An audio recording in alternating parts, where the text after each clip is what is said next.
There's an expression I learned a long time ago, which sounds simple, but it's so important. If everybody does just a little bit more than their responsibility, we're going to be just fine. Hi, Tim Ditloff here, Quorum Leadership Podcast. Today we're here with Gary Jobson, a well-known sailor, winner of an America's Cup race, winner of the Fastnet, leader of Jobson Sailing, TV commentator for ESPN, author of 21 books. Gary, I'm blown away just looking at your credentials and seeing all the experience you had. So thanks for your time today.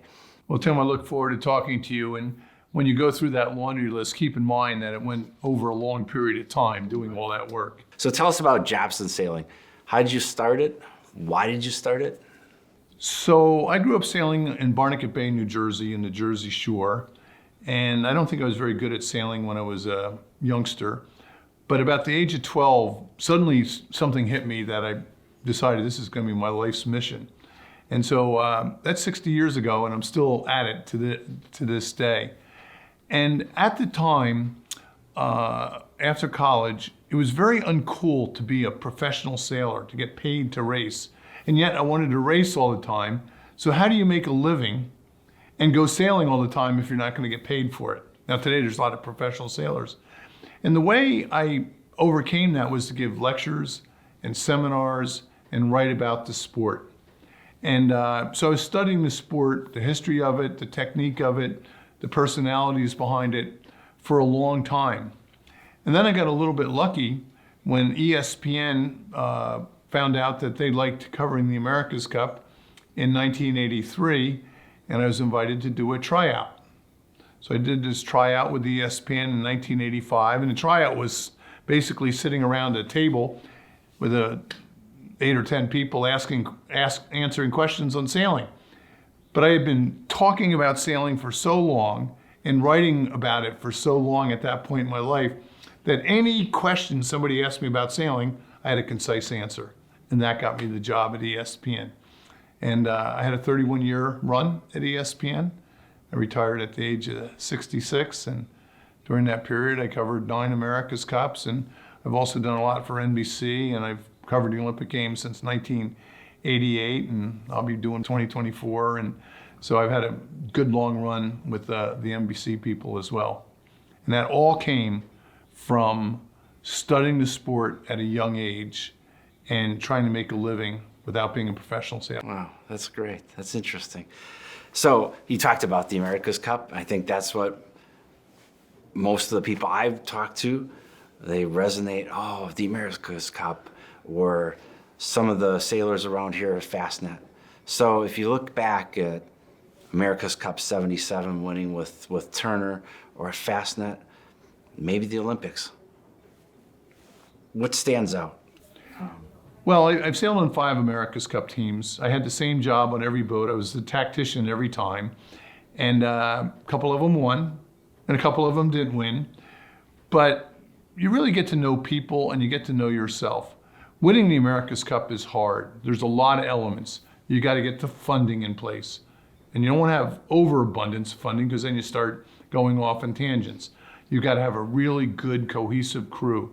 You've got to be able to meld the elements of art, sailing, and design, engineering, designing a boat. And it's hard to put science and art together. A lot of businesses struggle with that. But once you get everybody working on the same page, it works out well. The sailors, all they want to do is race. The designers, all they want to do is keep experimenting. But at some point, you have to spend time experimenting and then say, okay, we're done. And when you race, you got to have the discipline that practice time and experimenting leads up and makes you a better sailor. So getting that blend is hard, and that's where good leadership comes into play. And a good leader starts off with, what is our mission? That mission statement is so important. Our mission is to defend the America's Cup. Very simple. Okay, now how do we do that? Well, you got to recruit a good crew, and a good crew, you got to get the right people in the right places, incentivize them to do well and work hard. There's an expression I learned a long time ago, which sounds simple, but it's so important. If everybody does just a little bit more than their responsibility, we're going to be just fine. And you think about that. You don't want people to do less than they're supposed to do. You want them to do what they're supposed to do, but a little bit more, and then you got a great running machine when that happens. I'm lucky. I look back on my career, and I've sailed with the best of our era. Buddy Milga's, Wisconsin sailor, Ted Turner, Dennis Conner, Lowell North, Ted Hood. These are the giants of our era. And I've sailed with the younger people too, Jimmy Spitaler, John Kostecki, Paul Kayard, people younger than me. And all these people have the same trait. It starts with good leadership, with a plan of what they want to do. And then they're driven to excel. They're people that tend to be detail-oriented. You might be surprised that an awful lot of good sailors are basically engineers, engineering degrees. I think on our courageous crew that won the Cup, there were 11 on the crew, and I think 9 had degrees in engineering or naval architecture on that boat. The only one that really didn't was Ted Turner, and he was a classics major at Brown. But a classics major looks at leadership and teamwork and the big picture.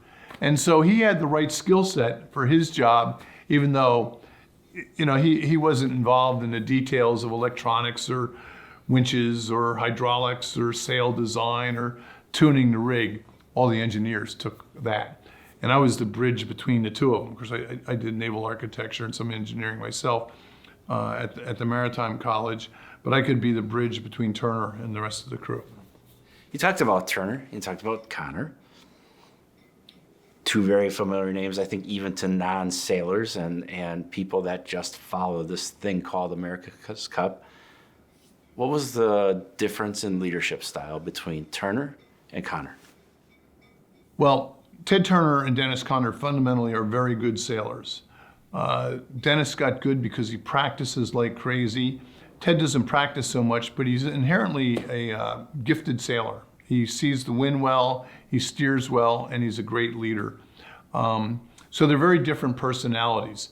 Ted is engaging, colorful, boisterous. Connor's more of a student, quiet. But the people that sail with both of them will tell you how much they love racing with these guys, because they ask questions, they make everybody feel part of the team. Ted has a reputation of being a yeller, but I learned early on he really isn't a yeller. Ted's the kind of guy at the middle of the night in the ocean, we need to 2 up, we need to 2 up. Ted, we need to 3 up. Oh, we need to 3 up. He kind of, but Ted is a little bit hard of hearing, so he speaks louder, and people take that as yelling, but he's very methodical. They both think things through. They're both good at recruiting people. And so there's a lot of traits. Now, Ted Turner is a little bit different story. Ted is one of the rare sailors that was very good at sailing, but he took it on to a business career. And he realized that the analogies of what you learn from sailing work in business, and things that you learn in the business career work in sailing. And just look at it. Come up with a good idea, recruit good people, manage the thing, and don't give up. I'll never forget, Ted came to visit my little townhouse that we had in Annapolis. The year was early 1978. He came to Annapolis for a regatta and stayed with us. We bought a new bed because Ted Turner was going to stay in our bed, in our little condo, and I got the fireplace going. I'm so proud. We got the house cleaned up, and Ted says to me, Jobson, I've figured out how to become a billionaire. Now, at this point in my life, if I paid my Visa card, it was a big achievement, right? And I'm coming out to be a billionaire. Okay, well, that sounds good.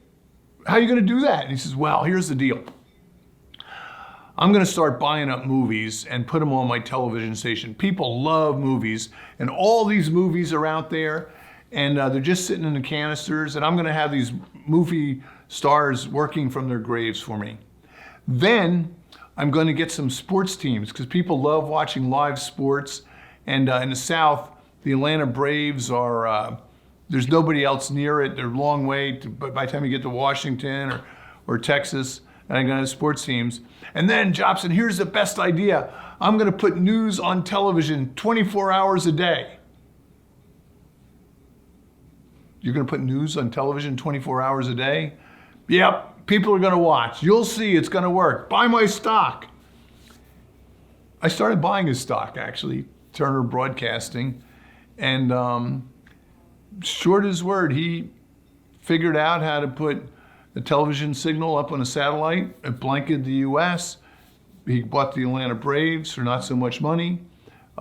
People started following the Braves. They didn't do very well in the beginning when he bought them, but eventually he won the World Series, and the Braves were always a pennant contender year after year. CNN came along. You know, he launched that on June 1st of 1980, and 19 days later he's sailing in America's Cup trials. And can you imagine putting all that together and saying, all right, good luck, I'm going sailing for the summer. No kidding. Well, we didn't win that year. I think Ted was quite distracted with CNN. But he did things that nobody else had done before. You know, 24-hour news actually worked. And he did bold things covering the Gulf War. You know, he was made Time Magazine's Man of the Year before he had anything to do with Time Warner. And buying the MGM library, there were 3,500 films in there. And he realized that, you know, people like watching films when they're in color more than black and white. Of course, the artist was, oh, that's an outrage, you can't change it. And then he announced 3 more films that he was colorizing. But he knew that. I think what Ted had, his real gift in television, was understanding how to get good ratings, what people wanted to watch. Cartoons on Saturday morning, Friday night frights, you know, horror films on Friday nights. People like that. Wrestling, you know, professional wrestling, which is a big put on. But he had that gift. Yeah. And I think what he learned from sailing helped him with business. And I think what helped him in business certainly helped him with his sailing career. So we talked about Ted. What did you learn from guys like Lowell North and Stan Honey? Well, Lowell, And especially when it relates to the business world. I was thinking of Lowell's Tigers, for example. so both Lowell North and Stan Honey, who, you know, are a generation apart, are 2 of the smartest people I've ever met. They're very methodical engineering thinkers. They're not flashy people. There's not a lot of color. And when you talk with them, when they speak, you really want to hear what they say. So Lowell North, UC Berkeley graduate, sailed in college, and he was a tinkerer. I mean, he started making sails as a 14-year-old, taking old cotton sails and, ooh, that didn't look good, and recutting it. And a friend of his was only a year older, Malin Burnham, thought, man, this young kid's got a faster sail than me. Why don't you come sail with me? So he could get his sail. Malin had a distinguished business career, and I think Malin Burnham helped launch Lowell in his business career. And Lowell had a very good business sense. His thing was, I want tigers. I want really good sailors to hire to go out and win races, and then they would sell sails. And that formula worked. Stan Honey grew up in outside of San Francisco, went to Yale, was on the sailing team there, and then he went to Stanford and got a master's degree in electrical engineering. And Stan is one of these guys that thinks hard. You know, this football, it's hard to understand. You know, you got to go 10 yards and you're second down and 5 to go, and nobody can figure out where the ball goes, and you can't see. We need a line. And he figures out technically how to do the 1st to 10 line on television. He had some other experiments. He had a colored hockey puck. That was terrible. Everybody hated it. But he came up with these innovations that have transformed television. And you know, but you talk to Stan, he said, well, yeah, we're doing all football games now, and his company is doing it. You know, he said, really, the whole thing is logistics and rent-a-cars and moving people around. Well, I think the thing Stan is putting together. And what Stan is in sailing, he's probably the best navigator of our age. And I've interviewed him. So Stan, you've won 11 Transpac races, the Newport Bermuda race, I mean, winning overall, transatlantic. You won the Volvo Ocean Race as a navigator. What sets you apart? With a straight face, and he's serious. He says, well, I want to make sure I do more preparation than anybody else. I study every past race, all the weather patterns. I try to take all the information and then I interpolate what might be happening. Because you watch Stan Honey, you watch the trackers in the Volvo Ocean Race, and there's 10 boats racing, and 9 of them are going this way, or 10 of them are going this way, and then one splits off and goes way away and is now way behind. Oh, that's Stan Honey's boat. And I would think, let's watch this boat. And sure enough, 48 hours later, he's in a new low pressure system heading right for the finish line at 17 knots, and everybody's stuck in a calm that they didn't realize is going to be. Stan figures that stuff out. So the lesson there is preparation and coming up with big ideas. The America's Cup in 2013 in San Francisco, he did these great graphics. But one problem was GPS, which we all use in our cars and boats and airplanes, is only accurate within about 5 feet. Now for us driving the car, that's about a third of a car length or a quarter of a car length. But when you're trying to do real precision, so he had to go to the US government and talk him into getting rid of the governor on the GPS system so he could have it perfect in San Francisco Bay. And that was the only way he could get his graphics to work. And he pulled that off. So take us back to the Fastnet 79. I loved watching your video that you put together on that. Just some horrific conditions, varied conditions. You talked about coming in, I believe, at 17 knots of breeze versus all the big gusts that you had in the middle of the race. Take us back to that. And what kept the crew positive? How did you stay focused and calm in some of the most horrific sailing conditions? The Fastnet race started in 1925. It goes on every other year except during the war years. And it was really a signature event for the Royal Ocean Racing Club. And Ted Turner had sailed in it one time before. He had American Eagle over there and he finished 4th. And Ted will be quick to tell you, 4th's pretty good out of 200 boats. Of course, 1st is a little bit better. And Ted wanted to win it. So after the America's Cup in 1977, Ted set his sights on winning that Fastnet race. It's a 605-mile classic on the south coast of England across the Irish Sea to Fastnet Rock. It's a lighthouse on a rock about 8 miles off the coast of Cork, Ireland. And I was part of the crew. I was the watch captain and tactician on the boat, and I really could sense Ted wanted to win it. That week, there was a week of racing, Cows Week, and just a quick sidebar story, which will tell you a lot about Ted Turner. We won the Queen's Cup. Now, for an American boat to win the Queen's Cup in cows against 300 boats is a pretty cool thing. Yeah. And this guy came down to the boat looking like he was right out of Downton Abbey, and he hands on a silver plate, Ted, 4 invitations to the prize giving that night. And Captain Turner, you, and 3 guests are invited. And Ted looks at these 4 and goes, but we have 16 on our crew. Yeah, but only 4 get to come. Well, here's the deal, Ted says to this guy with a British accent. You take these back to the Commodore, tell him we had 16 crew on the boat, and we're either all coming or none of us are coming. Well, I don't know if I can do that. Well, see what you can do.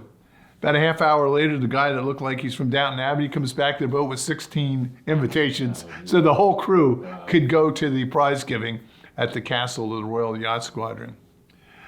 So the Fastnet race started out with a ebb tide out of the Solent, and Ted had a strategy to have us sail a little bit further offshore than most of the other boats. He just felt there was more wind out there. How he knew that, because there wasn't a lot of satellite weather information around, but he could sense that's where we want to do that.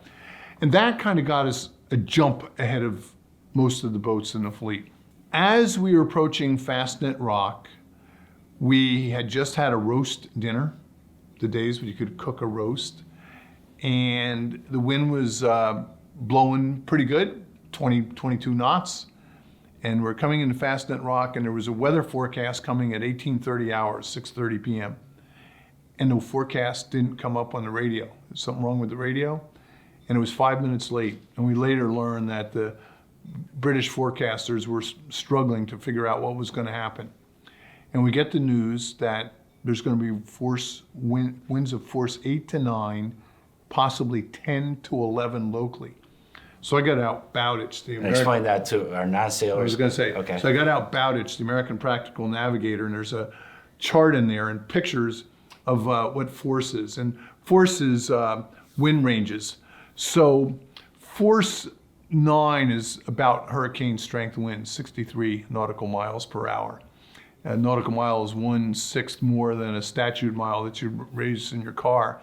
And I'm looking at these pictures with these gigantic waves, force 8 or 9, 10 to 11 locally. This is going to be a lot of wind. And Ted said, oh my God, this is going to be horrible. 20 people are going to die tonight if that happens. So we came around Fastnet Rock, maybe 7 o'clock, and we go upwind, and the wind starts blowing harder and harder. Now, I'm 29 years old at this time, and I'd done a lot of ocean racing, and I'd seen big winds, but nothing like this. And the waves became massive. And that night, Ted, from 8 till midnight, I was the only helmsman. Ted didn't want anybody else to steer. And I'd have my hood on, you know, kind of looking through this spray hitting my face. And he'd come up the hatch, Jobson, take your hat off. You can feel the wind better. Feel the wind better? It's blowing 50 knots here, Ted. And then he got on the helm from midnight to 4 in the morning. That was the roughest part of the storm. He steered those 4 hours. And then I got back on the helm 4 hours later from 4 to 8 in the morning. And by 8, the wind was down to about 30. Still a lot of wind, but nothing like we'd seen all night. So here was what it was like. It's images in my head. So the waves were 30 to 35 feet. They're very high. And it was really dark. Of course, the clouds were low. And the wind was so loud going through the rigging. But when you went down in the trough of the wave, it'd almost be light air. And then when you got on top of the wave, you'd be knocked over. And eventually we decided to take the mainsail off. Very difficult. Everybody worked hard, all of us on the crew. There were 18 on the boat. Everybody was involved with it. Not just down, completely off. Off the boom, down below. Wow. We didn't want to rev it, just get it and blow. And you know, you can imagine the boat banging. And I mean, the heroic feat, the physical feat of getting that main below was unbelievable. I was steering during that, by the way. So I was involved with grabbing the sail. And we put a storm jib up. So we had a storm jib only. Then we decided to put a storm trysail up. It's a small triangular sail. So we're sailing with a small jib and the storm trysail. And we're trying to make the Scilly Islands. Now there's no GPS, so you're using piloting. There's no moon, there's no stars, so you can't use celestial. So we have our RDF, radio direction finder, trying to figure out where we are and using our piloting. And I was worried at the helm, because if we luffed too high, the wind would make the sail luff, flutter, and probably blow it apart. But if I sailed too low, we weren't going to make the Scilly Islands, and tacking was out of the question. So it was quite a balance steering that night. I remember I had a guide, Courtney Jenkins, with a flashlight over the compass, just reading out the compass. You know, you're steering 080 or you know, whatever, and he would give me about every 30 seconds. And I had 2 safety harnesses on, and life jacket, and I can remember these roar and feeling it, looking up and seeing this kind of breaking wave, and it crashed on my back. It hurt. It was a lot of weight, and then, you know, kind of come up, and my eyes were burning from the salt water. And then, okay, we're okay, and keep going. We broke 18 frames on the boat that night, and it was an Olin Stevens boat built here. It was a great boat, but Turner, he was calm. He never got upset. He never yelled. He was very methodical. All right, we're going to get the mainsail. Let's just get it down below. And I look back, that was really smart, because how are you going to tie it up? And you could lose somebody standing up there. Just get it down below. And then the sun came up, maybe about 5:15. You're 50 degrees north latitude, so the sun comes up pretty early in that time of year. And the wind came aft, so we were able, almost surfing downwind. It was a great ride. Wow. Tenacious, big, heavy boats, 62-footer, probably weighs 60,000 pounds. And we're surfing down these waves at 18 or 20 knots with the jib winged out to windward. And eventually the wind went down and we got the mainsail back up and we finished. But we didn't know how we did. You know, what everybody else is doing. We knew there were a lot of problems. Rescues out there by the Royal Navy and helicopters and boats coming in with broken masts or reports. But how did we do in the race? And Ted spent a day pacing back and forth, waiting, and eventually it became clear that we were the overall winner of the 1979 Fastnet race. So it was a great victory for Ted Turner, even though it was a horrible calamity. 15 sailors were lost. 23 boats either sank or were abandoned. Of the 303 boats that started, only 87 reached the finish line. So I don't think it was anything really to brag about. But there were some good elements that came out of it. One of them was far more attention being paid to safety at sea. Safety at sea seminars came out of that Fastnet race. A lot of our regulations and equipment. And I think race committees have learned that, you know, if the weather's questionable, just wait a day. Yeah. You know, why throw everybody out there? You bass break, people get hurt, people get lost. So I think ocean racing is a lot safer as a direct result of the 79 Fastnet. And now today, you know, a 72-year-old looking back, I'm glad I was 29 years old at the time. I think it would be very hard. But it helped me all through my career going through that. And Turner's leadership of being calm was made the difference for us. Interesting. So that's a long overview. No, that's awesome. It's great. So that kind of leads us to one of your newest books, Legends of American Sailing. You'll talk about it tonight at the Milwaukee Yacht Club. I've gotten into a trend of writing about personalities in sailing, and I had this idea for a book about writing about great American sailors for a long time, maybe a decade. I finally got around to doing it, and I wrote about 50 people, Legends of American Sailing. The essays were about 1,800 words each. From Wisconsin, you got Buddy Milgas as one of the sailors in there, who might be the greatest of our age, by the way. And it was a great book. Stan Honey, who you talked about, is in there. Lowell North is in there. Dennis Conner. So people of our era are in that book. And then I got inspired, well, maybe I should do something like this for the America's Cup. And I've just finished writing it. I just finished this, a book called Characters of the America's Cup. And again, I selected 50 people. The essays are a lot longer, 3,000 to 5,000 words. So it's a 180,000 word book. And I really dive into the histories of the people. And you could write a book about any one of them. So to get it in, say, 4,000 words, what's the most important thing? What's significant? What affected their life? And what lessons could we all learn from these people? So anyway, the Characters of the America's Cup is coming out soon. Awesome. Looking forward to that. What was your favorite interview out of Legends of American Sailing? So during my long career at ESPN, I did 550 interviews with all the sailing greats, from Larry Ellison to Russell Coots to Ted Turner and Dennis Conner.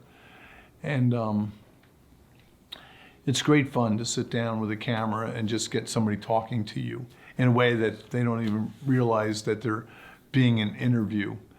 And you know, I'll have a few questions, but you set these things up, and it's fascinating where it goes. I found Larry Ellison to be fascinating to sit and talk to. It took me about a month to get it lined up, and he showed up, and I was told it's 15 minutes. And that's what you got. So make your questions count. I had 20 questions. I memorized them on the plane all the way out because I didn't want to be looking at my notes. And Larry shows up on a Segway. He sits down, and before I get the first question out, he starts talking. He went for 1 hour. And somebody in the background is doing this, and he went for an hour, and he pretty much covered everything I wanted to talk about in his hour. And he got up and said, well, is that about enough? Yeah, so that's pretty good. He was good, he was charming, he was interesting, he says a lot. Clearly a really smart guy. I kind of like to talk to Elon Musk. He's not a sailor, But I bet if he got into it, he fits the pattern of so many of these people that have done the America's Cup over the years. He would be perfect. Wow. So we work with a lot of business leaders that have never sailed before. What would you tell a business leader that they can learn about business from sailing? So the analogies between the sport of sailing and business are many. Having a mission, putting a team together, getting people to work together, having the courage to make adjustments along the way, figuring out you want to make a profit. Eventually you have to stop the engineering and the science behind it and get out and sell the things. I mean, it's all the same traits, and I think they go back hand in hand. That's why so many great business leaders made really good sailors. I have somebody I'm going to sail with this summer. He's new to our sport. His name is Mark Walter. He's from Chicago. And out of the blue to me, he went and bought the 12-meter Courageous. And I've been racing Courageous a fair bit in the last several years, pre-COVID. And now this man has Courageous. And I said, well, let's start off where we left off. And, and I looked into his career. He's got a company called Guggenheim and manages lots of money and owns the Los Angeles Dodgers and a piece of the Rams, won the Super Bowl. I think he's got a piece of the Lakers too. So I'm going to be tapping into him of analogies of sports teams, high-end professional sports teams with our crew. But the crew I put together, 5 of us have won the America's Cup, and there's a couple Olympians on the crew and some great athletes. So he's going to have a high-end sailing crew out of the box, even though he's kind of new to the sport. Wow. So, talk to me in a year. We'll see how it goes. Great. All right. So we talked earlier. You beat cancer twice. You've had all of these amazing moments in the sport of sailing that we both love and a number of our listeners love. What do you want to be remembered for 50 years from now? Well, cancer is a debilitating disease, and I don't know why I got so lucky to be diagnosed with non-Hodgkin's lymphoma, which I was in April of 2003. It's a debilitating disease, but happily there's good remedies for it, and I try to keep my attitude up. I think attitude counts for a lot when you're battling cancer, and not to give up. And here it is 19 years later, and I'm sitting here with you. So if somebody you know or yourself gets diagnosed with cancer, here's my advice. Don't panic. Get educated. Get second and third opinions. People don't know how to act around you, so just act normally with them, and people will act normally with you, even though your hair's probably falling out and you're skinny and you're not feeling well. But if you act normally, it makes a nice, clean exchange. Ask good questions. Go by the book. I don't think you should freelance when you're battling cancer, and you'll do better. I can tell you a little story. I was really hurting at one point. I could barely walk. I was 60 pounds lighter than I am now, and I was getting depressed, and I thought, this could be the end.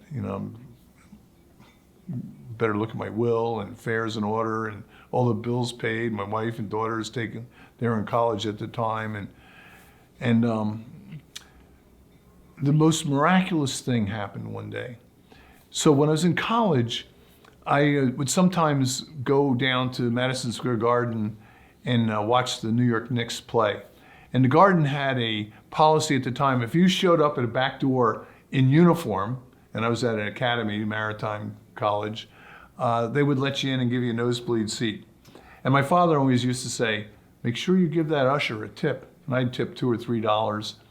Well, the Knicks are in Game 7 of the NBA Finals. And I go down to the door, and this old guy comes out and says, gentlemen, we are totally sold out tonight. My advice, get yourself to a pub, and I can't help you. And the collective groan, everybody walking away, and I felt a tug on my shoulder. It was the usher. He remembered the tip. Son, you stay here. Came back a long time later, 15 minutes later, so I found your seat. He walks me to the seat right behind the bench of the New York Knicks. Wow. And there is an actor, Dustin Hoffman, sitting next to me. And I'll never forget this when the team came out and I'm behind the bench, not in the rafters, and the Knicks won. And the next day I'm sailing a regatta. The top 2 teams are going to go to the national championship. Oh, cool, I get to go on an airplane. And the national championship was at the University of Wisconsin, Lake Mendota. And I really wanted to be the top 2. And the Knicks inspired me so much that I sailed well. I think I won 11 out of 16 races that weekend and qualified to go to the Nationals. The game ends and Dustin Hoffman and I go running with the team right into the locker room. Howard Cosell is interviewing the players. I got all their autographs, including Dustin Hoffman's. It was very cool.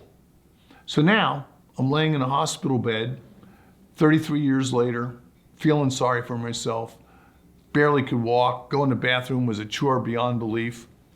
And this nurse walks in and she says, "Mr. Jobson, we got to get you sitting up. Come on," tilts the bed up, pulls the shades open. "Come on, it's a nice day here. Here, let me see if there's something on television." She starts channel surfing. She comes to ESPN Classic. I'm going to get tears now. And there on the television was the game.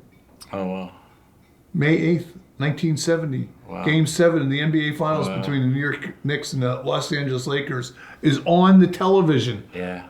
I forgot about being sick. Yeah. The Knicks won again. Yeah. The game ends. They go to commercial. They come back. And there's Howard Cosell in the locker room interviewing Dave DeBusschere and Willis Reed, the big guys. And there I am. Oh, wow. I'm skinny, I got short brown hair, I'm in my uniform, kind of watching this interview. And it dawned on me how that inspired me to sail well that weekend. And that was the moment that I decided this disease is not taking me down. Wow. I'm not going to give up. I can beat this thing. I won that sailboat race. So I don't know what kind of divine intervention came to have that moment on television at a time where it's at the low ebb of my life, but it came around and I'll never forget that. Yeah. Wow. So 50 years from now is when someone says Gary Jobson was. So I hope that 50 years from now, some people will resurrect some of my films or television shows or the books that I've written and say, I don't know who the heck this guy was, but thank goodness he did it. I have a book coming out this year on the 100th anniversary of the E-Scout class, which Lake Pewaukee is one of the great E-Scout centers, or this Characters of the America's Cup. Nobody's ever written a book like that, or the Legends of American Sailing. So really it's kind of a 50-year period where I've written about the greats of our sport so people can read about and understand what it was like during their era and what these people were all about. And some of the films I've done, I hope people dust them off and look at them because they're going to learn a lot. Yeah, awesome. Final question. You're here tonight in Milwaukee to do an event for the Milwaukee Yacht Club and their foundation. And the foundation is all about taking care of junior sailors. In your opinion, why should modern day sailors, their families, invest, give back to the world of sailing? Well, I think all of us need to invest in junior sailing. It's where you set yourself up for life. I mean, I told you a story about me as a 12-year-old sailing a little Penguin around Barnegat Bay and how those lessons have helped me throughout my life. So sailing, when you're on a boat, if you're by yourself in an Optimist dinghy, for example, you're learning leadership. You're in charge. When you're 12-year-old, you're not in charge of much, but now you've charged. So I think you help young people build confidence. If there's 2 people in a boat, learn about teamwork, and they just have a little bit better productive careers. You're in tune with nature. It helps you travel all over the world. I mean, look at me. I got to sail with all these great business leaders, Walter Cronkite, Larry Ellison, Ted Turner. I've sailed with so many great people over the years, but on the sailboat, we just talk about sailing, but I occasionally ask questions with some of these business leaders. I spent 5 summers with a guy named Herbert von Karajan. Karajan was the conductor of life to the Berlin Philharmonic and the Vienna Philharmonic. Oh. And I spent 5 summers racing that guy. And you talk to anybody in the concert world, they will know of von Karajan. And he was a romantic. He loved winning sailboat races. Juan Carlos, who was the king of Spain at the time, to get to sail with somebody like that. Or Johnny Agnelli, who was the Fiat guy, is another guy that I spent some time racing with. So you really learn from these people. And sailing is what helped me get to know these people, and it's in turn helped me out. Try to do things nobody else has done before, make a goal, and go for it. Wow. Wow. Gary, I can't thank you enough for this time. We covered a lot of ground here today. Yeah, I appreciate it. Thanks so much.